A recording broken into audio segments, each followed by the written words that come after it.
monstrous, bloody and vicious attack. My vita yemo shu mojlivisht, spersha host puch uiti, potucini viklichi, zia chemist sta kiitsa, vashanazia Presidente Zelensky. Yaraza yaza pushu vazel, stupidi pered, Nacho you parlamentes cuspenu tuta Irlandes kimnarodom. Presidente.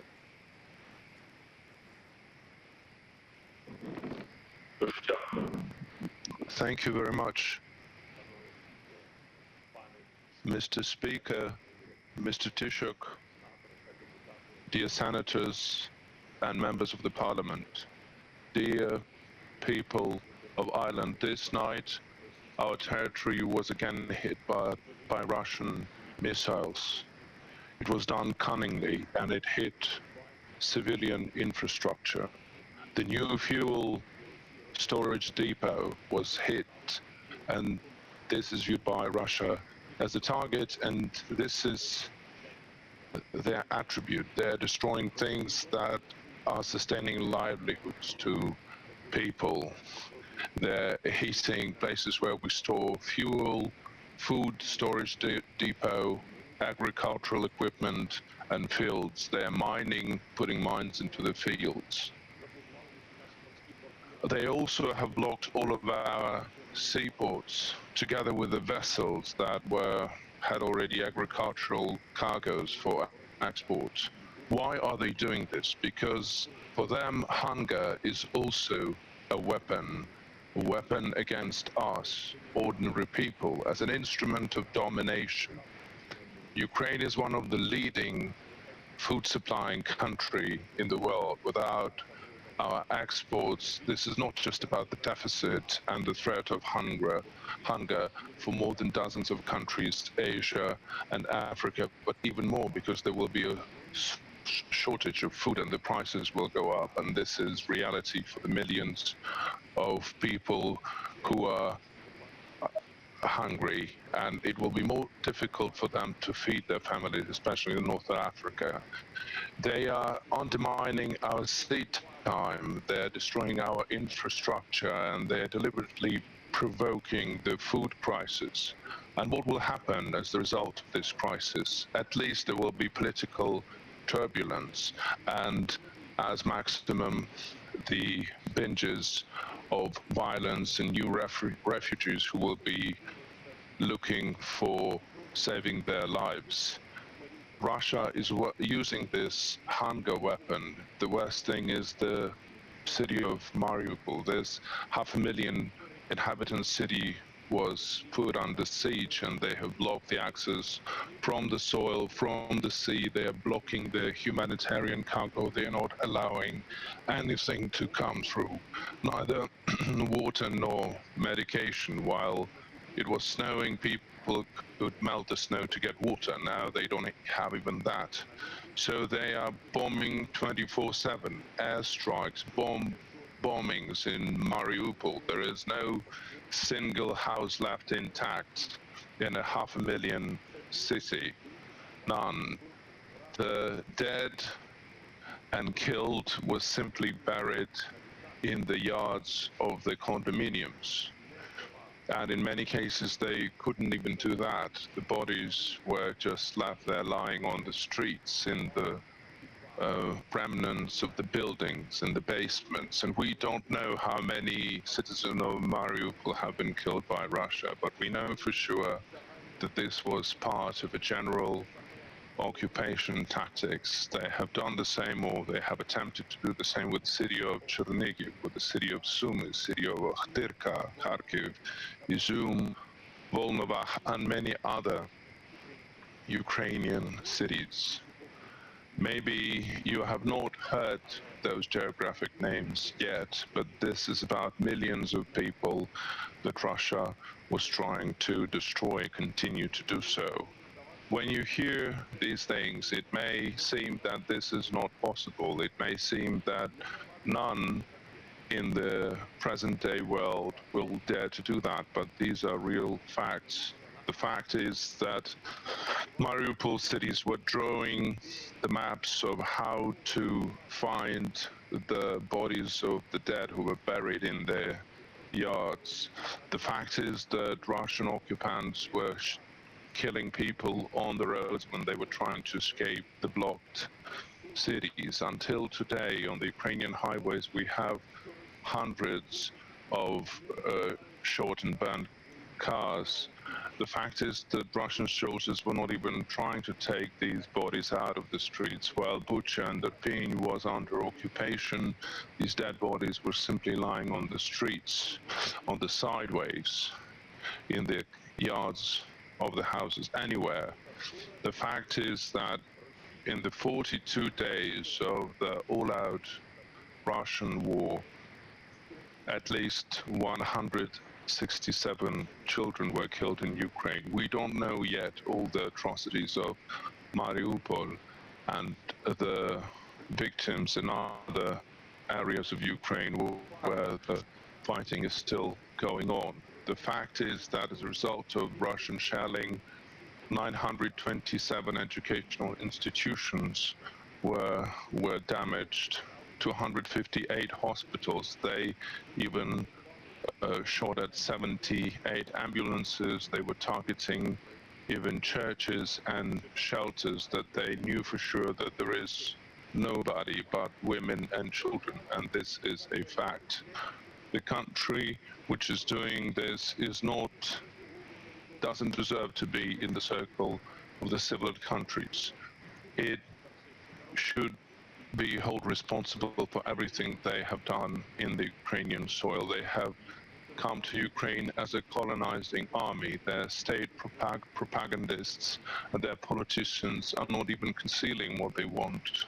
In the 21st century, they're looking at their country as a colonial empire who allegedly has the right to subdue neighboring people and destroy the foundations of their independent life, destroy their identity, everything that makes us Ukrainians. Russian soldiers deliberately were looking for and killing teachers in the occupied districts.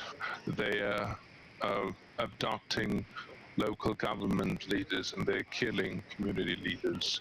Together with the Russian army, there were special groups coming in who were trying to destroy any political opposition. Now, when we're hearing new rhetoric about the sanctions against Russian opposition, I can't tolerate any indecisiveness after everything that we have gone through in Ukraine, after everything that Russian troops have done. Today, when the whole world knows about the crimes against our people, we still have to convince even some of the European companies to abandon Russian market. We still have to convince Russian foreign politicians that we need to cut any ties of global banks, of Russian banks with the global financial system. We still have to convince Europe that Russian oil cannot feed Russian military machinery with new sources of funding. Ladies and gentlemen, the people of Ireland, since the very first days you are supporting good, you are supporting Ukraine, and this is a fact. You did not doubt starting helping us. You began doing this right away. And although you are a neutral country, you have not remained neutral to the disaster and to the mishaps that Russia has brought to Ukraine. I'm grateful to you, to every citizen of Ireland. Thank you for supporting sanctions against Russia. Thank you for the humanitarian and financial support extended to our country, and thank you for your caring about Ukrainian people who found shelter on your land. Just think about it. 10 million Ukrainians have been left without shelter as of today by Russia, who had to leave their native cities because of this war. This is something we cannot come to grips with, but it means that Russia hasn't yet abandoned their plans. They're still looking forward to subdue and occupy all of the Ukrainian people. We want to do our best to make sure that Russia will start looking for peace and leave us alone. So please, I would like to ask you to show more leadership in our anti-war coalition. I would like to ask you to convince EU partners to introduce even more rigid sanctions against Russia that would really make sure that the Russian war machine will stop. We have to put an end to trading with Russia.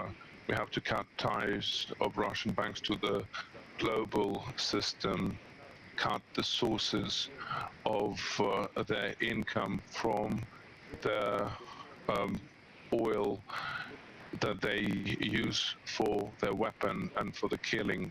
There are mechanisms out there how to do this. The only thing is that we're lacking is the principal approach of some leaders, political leaders, business leaders, who still think that war and war crimes is not something as horrific as financial losses. I'm sure that your leadership can make a difference and change this.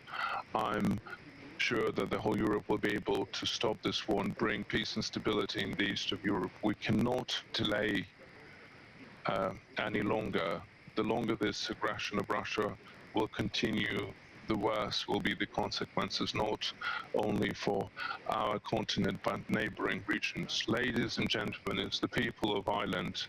Our principal approach, our courage have already turned the new page of relationship between Ukraine and Ireland.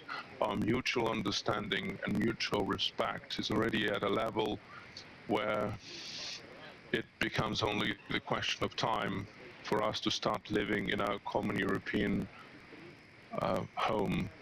Thank you for the support of the accelerated procedure to provide membership in the EU to Ukraine. With your support, it will be even faster and beneficial to both nations. We need to start thinking about the restoration of our country after the war. We are inviting leading countries of the world to participate in rebuilding and restoring of Ukraine. Of course, Ireland is always welcome to do so. For example, in our Kherson Oblast, your skill of valuing the lives and community development experience, your economic potential is something that you're known for. So let's bring our efforts together and let's show that Ukraine and Ireland jointly can do much more than the biggest country of the world was trying to destroy. I'm grateful to Ireland. Slava Ukraini.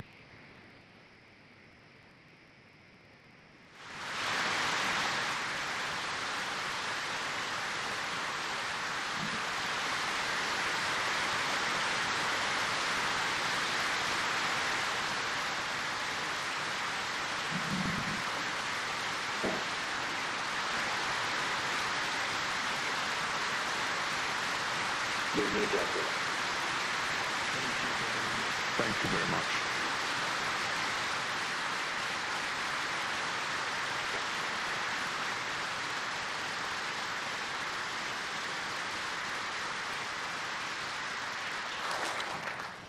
Excellency President Zelensky, thank you for your strong and inspiring words to us this morning. We have much to digest as this painful, awful war on our continent's main